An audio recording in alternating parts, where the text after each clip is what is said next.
Okay, so for Module 3, we'll be talking about equity. And this is one of the ways that we start to address some of these issues we've talked about in the first couple of modules.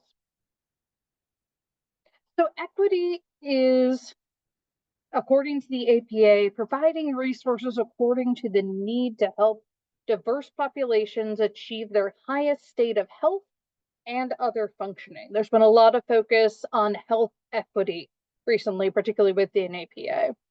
Equity is an ongoing process of assessing needs, correcting historical inequities. Having my cat jump into the picture. There we go. And creating conditions for optimal outcomes by members of all social identity groups. I really liked this quote from the second poll I found on the APA website. It's an ongoing process, not a one-time thing. It's an ongoing process of assessing needs, correcting historical inequities, they said inequalities, and creating conditions for optimal outcomes by members of all social identity groups. So then it goes on to the same definition. This is an infographic created by APA to look at equity and look at the various ways we can think about equity, diversity, and inclusion. And so they started from within themselves. They said, how can our leadership and infrastructure, our members, APA as a whole, how can we start to address some of these things? Beyond that, what about the field of psychology, people who are not members of APA? And then how can we impact society? And they did this looking at practice, so people that are in therapy practice, but also people like yourselves who will be working in applied settings, helping people in those instances. Education, folks like myself, how can we ensure not only that these principles are being taught, but also that our students can then move forward with those. And then advocacy. How do we, as members of the psychological field, advocate for those we work with, our fellow employees, right? Maybe advocacy for laws to be changed. And then also the science itself. How are we addressing these things and how we perform the science? And so you see they look at things like psychological safety, inclusive policies and practices, access and equity, and then cultural and emotional intelligence that we need to bring to any sort of interaction that we have really with anyone within the field or outside of the field. And so you'll be doing several readings about this. And I thought this first one by Lisa Rosenthal is a really nice bridge from what we've previously looked at with intersectionality to what you're covering this week. So an opportunity to promote social justice and equity. This article appeared in the American Psychologist, which is the biggest journal within APA. It's the one that if you're an APA member, they used to actually like mail you a copy every time it came out. Now they're trying to be more green and you get access online, but this is a big deal to be in a journal like this.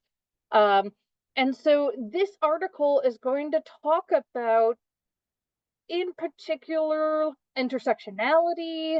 They'll talk about how the work of Black feminist scholar activists has influenced this, as we've discussed in previous modules. And they're going to think about how individual people working within the field, but also the field as a whole, can think about engaging and collaborating with community. So a big thing within psychology right now is collaborative research. Don't just go in and do research on a community. Go to them and say, what do we need to do research about? What will be helpful here? Address and critique societal structures. We know, as we read about previously, the societal structures and societal ideas are oftentimes what's causing these inequities, are causing these problems, and then we tend to blame the people rather than these societal issues. And how can we, as psychologists, help to start dismantle those? To work together and build coalitions. So, this is not something one psychologist can do, right? To attend to resistance in addition to resilience, right? Where within the field or within our workplace are we getting pushback and why? And then to teach social justice curricula. That's the class you're in right now, right? So this is very important.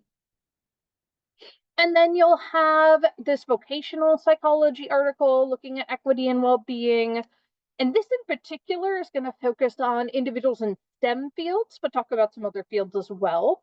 So if you're not familiar with the term STEM, it's science, technology, engineering, and mathematics. Some people have said psychology itself falls under STEM. Some people would argue it doesn't. I certainly would argue it's a science, but others would argue that it's more of a social science. So just that being said, we know for a fact that women and people of color often might express interest in this field, but then end up sort of self-selecting out. They call it the leaky pipeline because of all of the experiences that they have that are negative as they try to pursue a degree. And you see that they also are thinking about other things, like let's say you're a survivor of trauma, right? Let's say you're a criminal offender who's done your time and you get out of prison. What happens then? And so they're thinking about how can we promote more equity, and they'll think about well-being as well. So this next article is going to look at health equity, which is, as I mentioned, a big issue within psychology. And so we know that women, people of color, people who come from lower socioeconomic status, people who are members of the LGBTQ plus community often report that they're not taken as seriously in healthcare settings. Sometimes it takes them longer to get healthcare. So, for example, they've done studies where they look at women of color in an emergency room setting when they experience pain, and it actually takes them longer amount of time to get pain meds. Really interesting. And so this one's really interesting because it's going to focus in on how do we measure that. So thinking about this from a science perspective, but also a practice perspective, right? How do we get at that? You may have already taken, or you may take in the future, my course on assessment. And this is really related to that, but then thinking about it in this sort of equitable way. Then we will have a article you'll read about making communities more visible using data that's equity centered instead of sort of more top down, if that makes sense. And so basically they said there's lots of research, decades of research, but health equity goals are unfulfilled.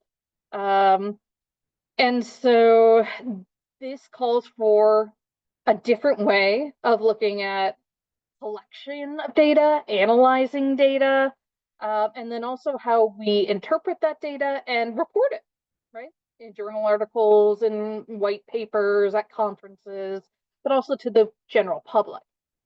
In the past, there has been notable federal interest in policy changes. I'm sorry to laugh. I'm in summer 2025 right now, and unfortunately, this is not the case as seen by the current administration, although certainly it rings true that there should be federal interest in this. And so they think about ways that this could kind of go together with federal interest, and then thinking about policy that might build from the data that they collect. The last article that you'll read kind of thinks about government in a different way. So, how can people in local governments, so I live in Virginia Beach, people within Virginia Beach, right? People within a county or a city or a town, how can they advance social equity? And so equity is a central value for public administration. And yet it's disproportionately and significantly underrepresented and underprioritized in local governments, partially because they have so much they have to handle, right, of day-to-day life, but also, as I have heard people say, and I've said to people in organizations I belong to, where you put your money and your time shows the priority of an organization, right? So they talk about the 3 essential S's along with the 4 E's. Oh, sorry, the 3 essential E's. There we go. Equity, environment, and economy.